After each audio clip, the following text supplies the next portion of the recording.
প্রিয় দর্শক আসসালামু আলাইকুম। এবার আলু নিয়ে বিপাকে পড়েছে বাংলাদেশের ব্যবসায়ীরাও। আলু সংরক্ষণ করে লোকসানের মুখে পড়েছে উৎপাদন শীর্ষ জেলা মুন্সিগঞ্জ।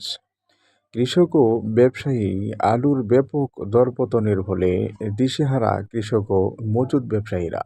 ব্যবসায়ীরা জানান এখনও 4,47,231 মেট্রিক টন আলু তাদের কাছে সংরক্ষিত রয়ে গেছে। এই সমস্ত আলু কম বিক্রি হওয়ার কারণে প্রতি বস্তায় 700 থেকে 800 টাকা লোকসান হয়ে যাচ্ছে, যার ফলে আলুর অর্ধেক দামও উঠছে না বলে জানান ব্যবসায়ীরা। এদিকে পাকিস্তানের স্বাধীনতা দিবসে ফাঁকা গুলি করতে গিয়ে 64 জন নিহত এবং আহত 3 জন। স্বাধীনতা উদযাপনের জন্য যখন আকাশের দিকে গুলি ছোড়া হচ্ছিল তখন হতাহতের ঘটনা ঘটে। এবারে 5 দিনের বৃষ্টি নিয়ে নতুন বার্তা আবহাওয়া অফিসের। বৃষ্টি নিয়ে আগামী 5 দিনের নতুন বার্তা দিয়েছেন আবহাওয়া অধিদপ্তর। 14 থেকে 18 আগস্ট পর্যন্ত দেশের সব বিভাগে মাঝারি ধরনের বৃষ্টি কিংবা বজ্রসহ বৃষ্টি হতে পারে।